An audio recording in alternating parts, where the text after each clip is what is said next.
Vovô e o melhor confinamento do mundo. Histórias do professor Nami. Vejo hoje as lives de Olinda Martins, Renanzinho, Roberto Carlos, Chitãozinho, Chororó, Vicente de Paula, Márcio Deline, Fabinho, Ivete Sangalo e outros ídolos da música com o nobre intuito de levar entretenimento aos lares aquarentenados, tornando-os mais aprazíveis, e penso em como o meu avô era adiantado. Tá aí o Jossa Cabeleireiro que não me deixa mentir.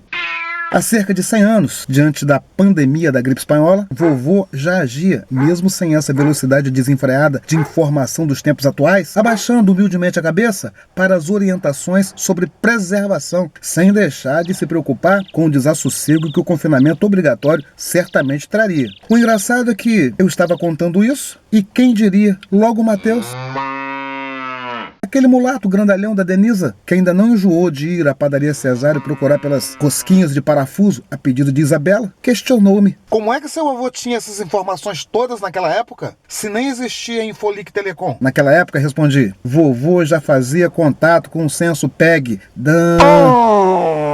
Aí ele me pediu desculpas. Continuando, vovô só poderia concluir que a melhor saída era correr na frente. O que fez? Assim que a pandemia explodiu na Europa, ele começou a preparar a fazenda aqui. Comida básica, bebida, doces, petiscos, baralho, sinuca, adega, dominó, damas, xadrez, instrumentos musicais, material esportivo, material literário. Por vovô, o confinamento deveria ter aspecto de colônia de férias. Aliás, foi daí que surgiu esse negócio de hotel fazenda que o Grupo Barroco quer fazer ali em Ernesto. Mas, quando ele falava que a previsão era de ficar preso por 3 meses, todos esconjuravam, dizendo que tinham seus compromissos, seus afazeres e que não iriam parar suas vidas assim com 2 conversas. Os avós de Tchá-Tchá-Tchá foram os primeiros a dizer que não, os de Paulo Abreu também. Naquela época, a Europa era longe pra caramba, muito mais do que é hoje. E todos aqui gozavam, graças a Deus, de boa saúde. E como? Com saúde. Somente com saúde. Todo mundo pode tudo. Era, infelizmente, intendível aquela enxurrada de nãos. Era preciso uma visão, pelo menos, do tamanho da de vovô para perceberem a gravidade da ameaça. E esse era o problema, porque dos 400 lugares preparados na fazenda, apenas 39, mais ou menos,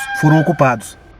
Será que hoje seria diferente? Os avós de Lenilson, do CEPUC, foram os primeiros a entrarem para a reclusão. E os de sua colega de gestão, Alessandra, foram os últimos. Família sempre envolvida com saúde, quis ajudar na organização.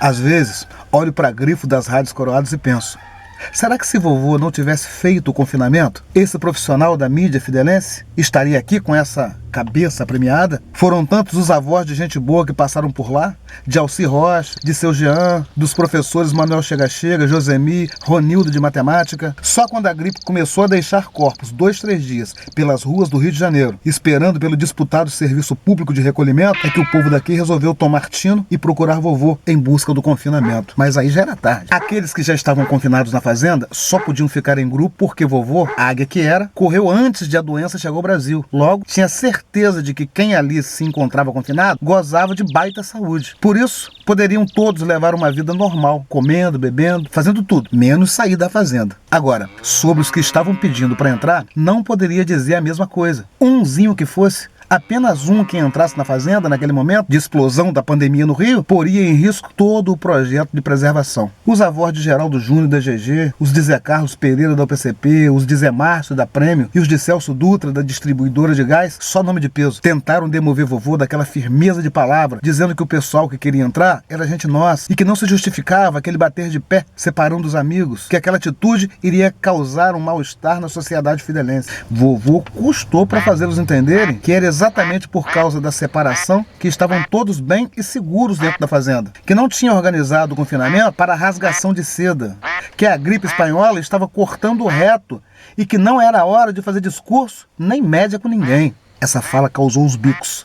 Depois ficou tudo bem. É triste pensar em vovô tendo de trancar as porteiras da fazenda na cara dos arrependidos, mas era de lei. Poderiam estar realmente todos bem, mas quem iria saber? E tal firmeza veio muito a calhar, já que os 3 meses previstos tiveram de ser esticados para 2 anos e 1 dia, mais ou menos. Se estivessem lá as 400 pessoas programadas, a comida estocada certamente não daria, nem a bebida. Imagina 2 anos de avós de Tchá-Tchá-Tchá e de Paulo Abreu juntos. Assim, ninguém botava a cara para fora da fazenda, e enquanto o comércio local se fechava e tudo começava a faltar dentro da fazenda, tudo ia bem. Bebida alcoólica, dia de semana, só depois das 6, indo pra noite. Beber o dia inteiro apenas nos finais de semana ou feriado. Café da manhã todos os dias, porém não tinha pão. Apenas bolo, broa, pudim, cuscuz. O resto era banana assada, milho assado, inhame cozido, mandioca cozida, ovos de galinha, de pata, de gansa, de galinhola, de codorna, todos cozidos. Para beber também só tinha café e leite de vaca e de cabra. Ah, não tinha açúcar, somente rapadura, melado e mel. Inhame cozido com melado. Que troço gostoso.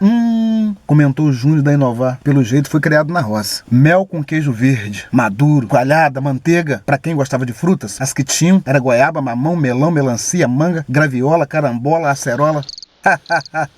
Nesse confinamento aí, até nós que somos bobos gostaríamos de ficar. Ricardo da LD Agrocentro, falando como sempre, também em nome de Gustavo. Acho cada vez mais estranho isso, mas deixa pra lá. Para dar tempo, o café da manhã tinha de ficar servido até às 11 horas.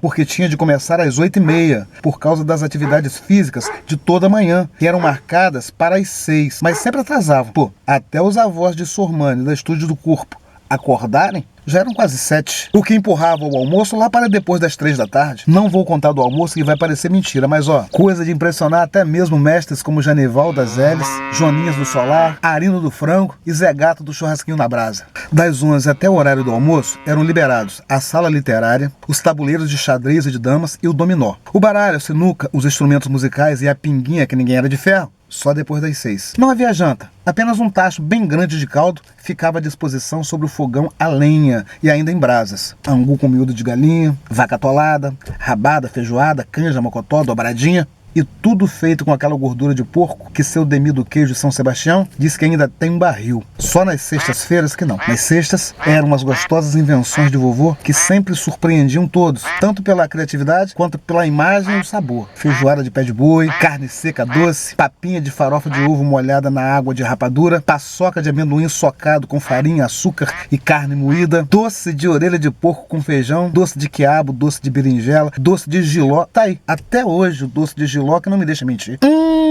Gostei desse negócio de feijoada de pé de boi. Vou fazer aqui no bar, disse Moreno, lá do Naruto na Ipuca. Tô dentro, respondeu animado o doutor José Américo X. Depois dessa degustação era o forró, que o vovô adorava uma sanfona. Seu índio, pai de Célia, Furtado, era criança, mas já acompanhava direitinho no violão. Ele, Júlio Rosa no chocalho, João Branco no pandeiro, Jairinho, Marreca, Patápio Silva, tudo moleque. E entre as noitadas de sanfona, pinga e de calor provocado por aquela gordura de porco, vovô achou vovó e encomendou o papai. E assim tantos outros casais de avós se formaram e fizeram as suas encomendas. Os pais de Ronaldo da Paula Pneus, os de Serginho do Vida Longa, os de Silvio da Top Doces, os de Vinícius do Expressinho Fidelense. Quanta gente veio daquele confinamento. É por isso que eu olho pra Calica e Toinho e fico imaginando. Era pra eles nem me cobrarem quando meu carro estraga. Mas a vida é assim mesmo. O mesmo eu diria pra César e Tina do Bar do Padeiro, mas eles nem se coçam.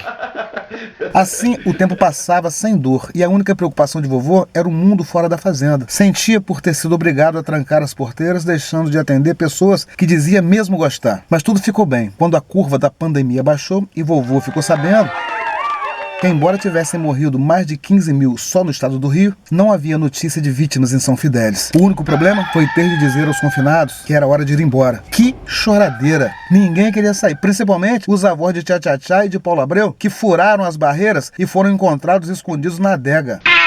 Vovô tomou um baita susto, pois nem imaginava que alguém tivesse tido a coragem de pular as porteiras, colocando em risco um monte de vidas. Estavam escondidos lá por pelo menos uns 6 meses. Não queriam sair. Vovô teve de chamar a polícia. Lucílio, Djalma, Chiquinho Batista. O único casal que o vovô deixou ficar foram os avós de Jossa, coitados. Eles já com 4 filhos, e ela esperando o 5º, sem terem para onde ir, sem dinheiro, sem trabalho, sem profissão, sem talento pra nada. Assim foi.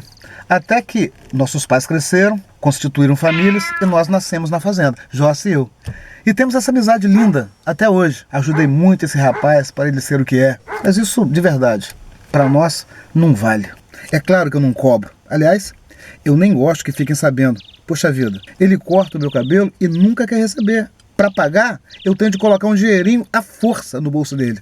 Ele me adora. Quem já era rapazola naquela época e ainda está vivo, com mais ou menos 129 anos, é o seu João Cabreira, pai de Cabreira do Bar. É só perguntar que ele confirma tudinho. Foi um dos maiores bebedores da gordura de porco de vovô. Tanto que está aí até hoje. Eu, de minha parte, juro que é verdade. Jornal Registro Cultural de São Fidélis. o mais gostoso de se ler.